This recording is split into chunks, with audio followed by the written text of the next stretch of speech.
پاکستان ہی میں نہیں بلکہ پوری امت مسلمہ میں آج ارطغرل کی کامیابی کی دھوم ہے، کیونکہ اس پر ایک شاندار ڈرامہ بن چکا ہے اور بلا شبہ ہمارے ترکی بھائی اس شاندار تخلیق پر داد کے مستحق ہیں۔ میڈیا اور بالخصوص ڈراموں کے محاذ پر یہ مسلمانوں کی پہلی بڑی فتح ہے، یعنی ایک ایسے ڈرامے کی تخلیق جو مسلم دنیا کا نیریٹو یعنی بیانیہ پیش کرتا ہے۔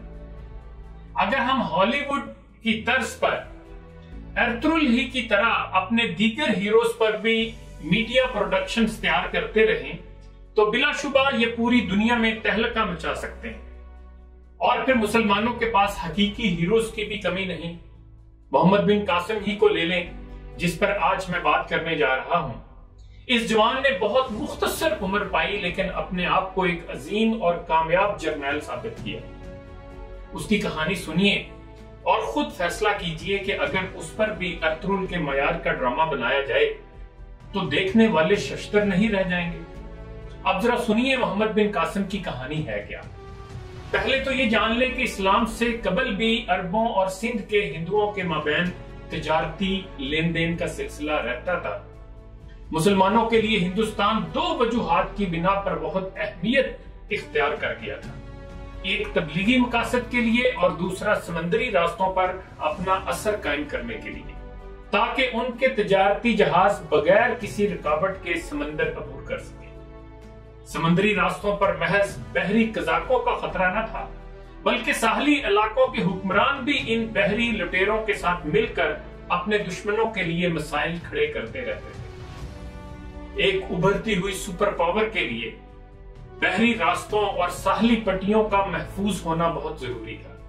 خلافت راشدہ کے اختتام تک مسلمانوں کے قدم ہندوستان تک پہنچ گئے تھے، خصوصاً سندھ کا علاقہ اس لحاظ سے خوش قسمت رہا کہ یہاں اندازاً 25 کے قریب صحابہ کرام اور 50 کے لگ بھگ تابعین اعظام دعوتی اور جہادی اغراض سے پہنچے۔ خلافت راشدہ کے دور کے برعکس اموی دور بادشاہت کا سا انداز اپنے اندر رکھتا تھا۔ بادشاہتیں اپنے خلاف بولنے والوں کو برداشت نہیں کیا کرتی، چنانچہ اموی حکمرانوں کی سخت گیری کی وجہ سے کچھ عناصر بغاوت پر آمادہ ہو گئے۔ 65 ہجری میں اموی خلیفہ مروان بن حکم کی حرکتوں سے بگڑ کر امان کے ایک جنگجو قبیلے سے تعلق رکھنے والے دو بھائی معاویہ بن حارث الافی اور محمد بن حارث الافی سندھ پہنچے۔ مکران کے حاکم سعید بن اسلم کلابی کو انہوں نے قتل کیا اور دیکھتے ہی دیکھتے پورے علاقے پر قبضہ کر لیا۔ الافی برادران کی اصل بغاوت بنو امیہ کے حکمرانوں کے مظالم کے خلاف تھی۔ حجاج بن یوسف جب عراق کا گورنر بنا تو مشرقی علاقوں کے معاملات بھی اس کے سپرد کر دیے گئے۔ اس نے یکے بعد دیگرے کئی لوگوں کو سندھ کے مفتوحہ علاقوں کے انتظامی امور صحیح خطوط پر چلانے کے لیے بھیجا۔ اس کی کوششیں رائیگاں گئیں اور الافی برادران کا قبضہ اس علاقے پر بدستور برقرار رہا۔ ان بھائیوں کے اثر و رسوخ کے پیچھے سندھ کے حکمران راجہ داہر کا بھی ہاتھ تھا۔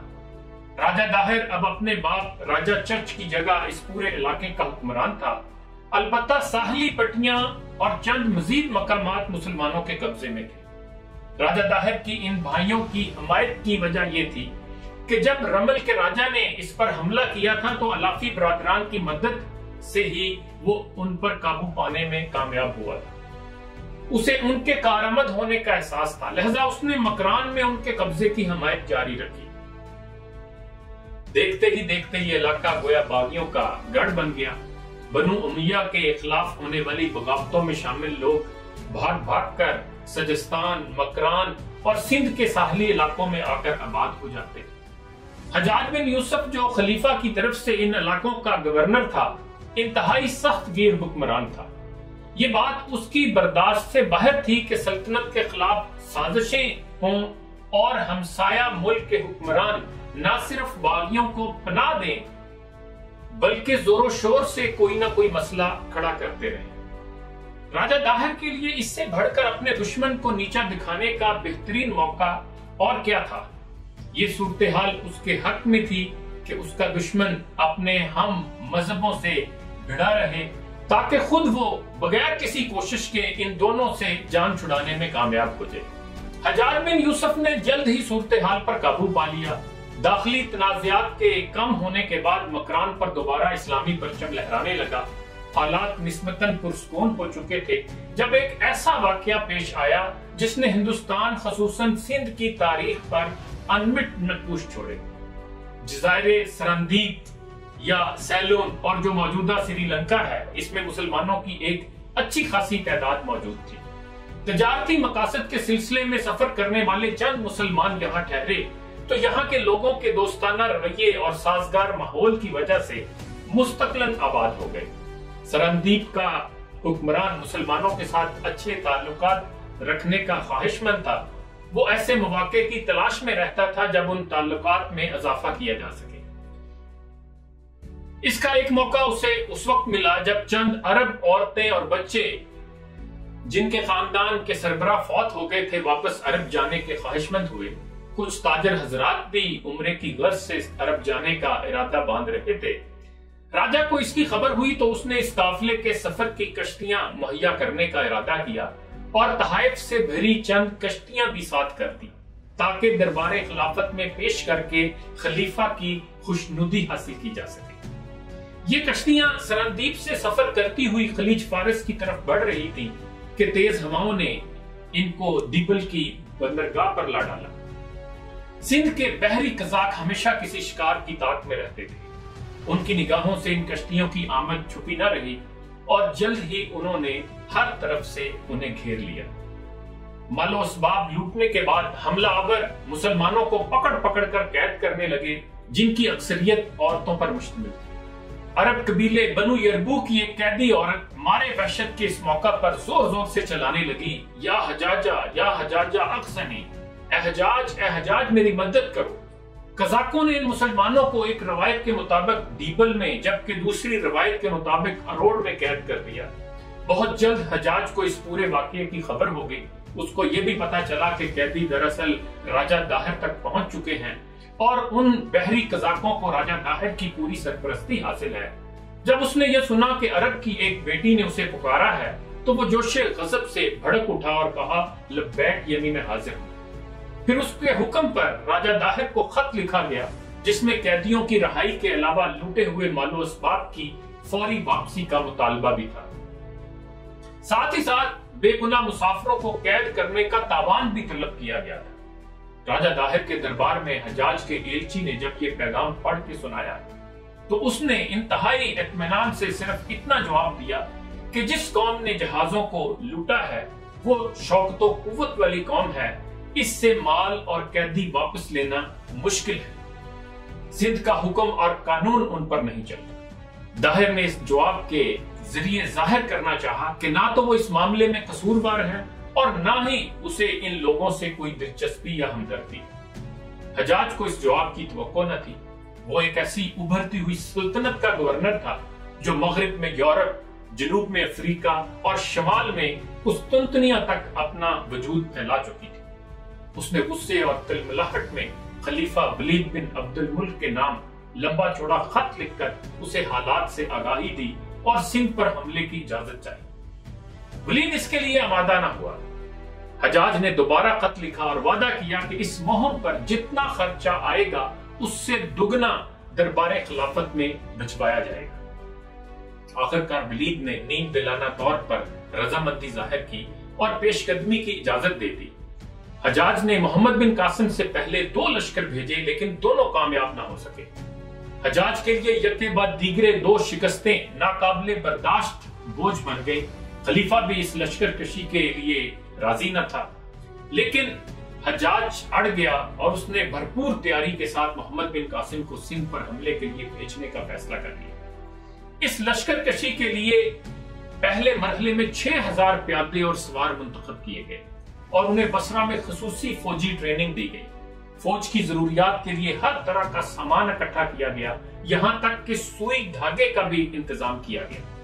فوج کے پیدل دستوں کی سواری کے لیے 6000 تیز رفتار اونٹنیوں کا بندوبست کیا گیا تاکہ انہیں طویل راستے عبور کرنے میں دشواری نہ ہو۔ بہترین گھوڑوں کا انتخاب کیا گیا تاکہ سوار دستوں کی کارکردگی عمدہ رہے۔ حربی سامان میں سب سے زیادہ نمایاں منجنیقیں تھیں۔ روس نامی منجنیق سب سے بڑی اور خطرناک تصور کی جاتی تھی۔ اس کے بھاری پن کی وجہ سے سینکڑوں آدمی اسے مل کر کھینچتے تھے۔ یہ منجنیق انتہائی وزنی پتھر پھینک کر قلعے کی دیواروں میں شگاف ڈالنے کی صلاحیت رکھتی تھی۔ محمد بن قاسم خود تو خشکی کے راستے سندھ پہنچا، جبکہ اس کا بحری بیڑا کچھ عرصے بعد مکران کے ساحل پر پہنچا۔ جب محمد بن قاسم سندھ آیا تو اس کو یہ فکر لاحق ہوئی کہ اگر لڑائی کے دوران الافی برادران نے راجہ داہر کا ساتھ دیا تو مسلمان فوج کے لیے مشکل کھڑی ہو سکتی ہے۔ اس لیے اس نے نہایت خاموشی سے ان کی طرف صلح کا پیغام بھجوایا۔ الافی برادران نے یقین دہانی کروائی، لیکن ساتھ ہی ساتھ اپنے مخصوص حالات کی وجہ سے یہ شرط رکھی کہ وہ اس تعاون کا اعلان نہیں کرنا چاہتے۔ بعض مورخین نے ان کے رویے کو منافقت پر مبنی قرار دیا ہے، کیونکہ اس سے قبل راجہ داہر کو بھی وہ ہر خطرے کے موقع پر موافقت کا عندیہ دے چکے تھے۔ محمد بن قاسم خود تو خشکی کے راستے سے سندھ پہنچا، جبکہ اس کا بحری بیڑا کچھ عرصے بعد مکران کے ساحل پر پہنچا۔ مکران کے امیر محمد بن ہارون نمیری نے آگے بڑھ کر مسلمان فوج کا استقبال کیا۔ والی مکران کی معلومات کی روشنی میں جنگی مہم کی منصوبہ بندی اور مکمل تیاری میں ایک ماہ لگ گیا۔ اب محمد بن قاسم نے دیبل کی راہ اختیار کی۔ راستے میں کئی چھوٹے علاقے فتح کیے۔ دیبل بہت اہم شہر تھا اور اسے فتح کرنا آسان نہیں تھا۔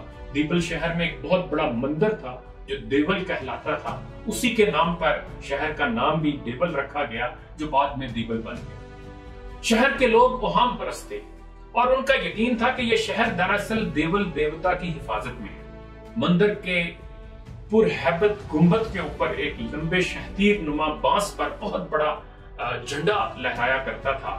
مسلمان فوج نے منجنیق کے ذریعے اسی گنبد کو نشانہ بنایا اور وہ گنبد ٹوٹ کر گر پڑا اور اس کے ساتھ ہی وہ جھنڈا بھی زمین بوس ہو گیا۔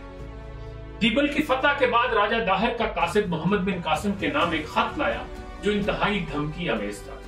اس خط کے مندرجات کا آغاز ہی اس طرح ہوتا ہے: یہ پیغام چچ کے بیٹے داہر کی طرف سے ہے جو سندھ کا بادشاہ اور ہندوستان کا راجہ ہے۔ یہ خط اس داہر کی طرف سے ہے جس کا حکم دریاؤں، جنگلوں، صحراؤں اور پہاڑوں پر چلتا ہے۔ یہ پیغام عرب کے کم عمر اور ناتجربہ کار سالار محمد بن قاسم کے نام ہے، جو انسانوں کے قتل میں بے رحم اور مال غنیمت کا حریص ہے، اور جس نے اپنی فوج کو تباہی اور موت کے منہ میں پھینکنے کی حماقت کی ہے۔ اس نخوت برے انداز سے آغاز کرنے کے بعد راجہ داہر نے خط میں محمد بن قاسم کو تنبیہ کی کہ وہ دیبل کی فتح پر مغرور نہ ہو، کیونکہ دیبل شہر جنگجوؤں کا نہیں، تاجروں کا تھا۔ اگر وہاں اس کا ایک سالار بھی ہوتا تو مسلمان فوج کا کوئی سپاہی زندہ نہ بچتا۔ خط کے آخر میں راجہ نے اپنے بیٹے جے سینا کو محمد بن قاسم کے مقابلے پر بھیجنے کا اعلان کیا۔ جے سینا اور اس کی فوج کے قہر سے خبردار کرتے ہوئے وہ ان ہاتھیوں کا تذکرہ کرنا نہ بھولا جو اس کے خیال کے مطابق مسلمانوں کے لیے اچھی خاصی مصیبت کھڑی کر سکتے تھے۔ محمد بن قاسم راجہ داہر کے متکبر انداز سے ذرا بھی متاثر نہ ہوا۔ اس نے راجہ داہر کی بڑکوں کے جواب میں سادگی سے اپنا موقف اس کے نام اپنے خط میں ان الفاظ میں لکھا: مجھے پتا ہے کہ تمہارے پاس طاقت ہے، ہتھیار ہیں اور ہاتھی بھی۔ تم انہی چیزوں پر بھروسہ کرتے ہو۔ ہمارے پاس طاقت بھی کم ہے، ہاتھی بھی نہیں ہے، لیکن ہماری سب سے بڑی طاقت خدا کا فضل خاص اور اس کی مدد ہے، اور ہمارا بھروسہ بھی اسی پر ہے۔ دیبل کے بعد نیرون فتح ہوا اور اس کے حاکم سندر شمنی کو اس کے مقام پر برقرار رکھا گیا، جبکہ شہر کی کوتوالی کے لیے اپنا آدمی مقرر کیا، اور اس کے بعد سامان لشکر کی اگلی منزل سیستان تھی، جو اب سیون شریف کہلاتا ہے۔ اس کا حاکم بدھ تھا اور شہریوں کی بڑی تعداد بھی بدھ مذہب کی پیروکار تھی۔ اس کو اس طرح فتح کیا گیا کہ رات کی تاریکی میں سرنگ کھود کر مسلمان مجاہدین قلعے کے اندر پہنچے۔ اگلا شہر جو فتح کیا گیا وہ سیسم تھا۔ یہاں کا حاکم راجہ کاکا بھی اکثریتی آبادی کی طرح بدھ مذہب کا پیروکار تھا۔ سیسم شہر کو فتح کرنے کے بعد اور راجہ کاکا کی نیت کا اندازہ کرنے کے بعد محمد بن قاسم نے اسے ہی علاقے کے حاکم کے طور پر برقرار رکھا۔ پھر اس نے نیرون کی طرف آگے بڑھنا شروع کیا۔ راستے میں چھوٹے موٹے قلعے فتح کرتا ہوا اشیہار کے علاقے میں پہنچا۔ یہاں کی سیاست عجیب و غریب تھی۔ یہ راجہ وسایو اور اس کے دو بیٹوں راسل اور موکو کے گرد گھومتی تھی۔ راجہ وسایو رنکچ کے علاقے میں بیٹ نامی علاقے کا حاکم تھا۔ راجہ داہر کا ہرکارہ ہونے کے باوجود اس نے اپنی خود مختاری بھی قائم کر رکھی تھی۔ راجہ وسایو کا بیٹا موکو اپنی شادی کے معاملے میں باپ سے ناراض ہو گیا تھا اور اپنا حصہ لے کر اس کی فرما روائی سے الگ ہو چکا تھا۔ اپنے عمدہ اخلاق کی وجہ سے عوام میں بے حد مقبول تھا۔ اس کے مزاج میں نرمی اور رعایا پروری کے علاوہ اخلاقی اقدار کی پابندی کا بھرپور اہتمام تھا۔ جب اسے مسلمانوں کی آمد، ان کے اعلیٰ اخلاق و کردار اور اسلامی تعلیمات کا پتہ چلا تو مسلمانوں کے حق میں ہو گیا۔ جب محمد بن قاسم نے اس کے باپ کو ہتھیار ڈالنے پر تقریباً مجبور کر دیا تو اس نے محمد بن قاسم کو خفیہ پیغام بھجوایا اور کہا کہ بغیر کسی لڑائی کے اطاعت قبول کرنے میں میرے لیے رسوائی ہے۔ میں مختصر سے دستے کے ساتھ اپنی گرفتاری کا ڈرامہ کرنا چاہتا ہوں تاکہ میرے لوگ بد دل نہ ہوں۔ چنانچہ محمد بن قاسم کے سالار بنانا بن حنظلہ نے اس کو گرفتار کر لیا۔ محمد بن قاسم نے اپنی روایتی انداز کے مطابق اس کے ساتھ عزت کا سلوک کیا اور اسے اس پورے علاقے بیٹ کی فرما روائی کا پروانہ بھی دیا۔ ارد گرد کے علاقوں کو زیر کرنے کے بعد اب محمد بن قاسم اپنے اصل حریف سے نمٹنا چاہتا تھا۔ دوسری طرف راجہ داہر بھی اپنے راجاؤں کی ناکامی اور پے در پے شکستوں کے بعد انتقام کی آگ میں سلگ رہا تھا۔ اب وہ محمد بن قاسم کے مقابلے میں خود آنا چاہتا تھا۔ راجہ داہر کی راجدھانی اروڑ تھی جو موجودہ شہر روڑی سے 25 میل کے فاصلے پر ہے۔ اب تک کے لیے اتنا ہی۔ محمد بن قاسم کے حوالے سے مزید گفتگو اسی ویڈیو کے دوسرے حصے میں ملاحظہ کیجیے گا۔ اپنا خیال رکھیے گا۔ اللہ حافظ۔ اگر آپ نے ابھی تک ہمارا چینل سبسکرائب نہیں کیا ہے تو فوراً اس سبسکرائب کے بٹن پر کلک کر دیں اور ساتھ ہی بنے بیل آئیکن پر بھی کلک کر دیں تاکہ ہمارے چینل کی طرف سے آنے والی تمام لیٹسٹ اپڈیٹس آپ تک بروقت پہنچ سکیں۔ بہت شکریہ۔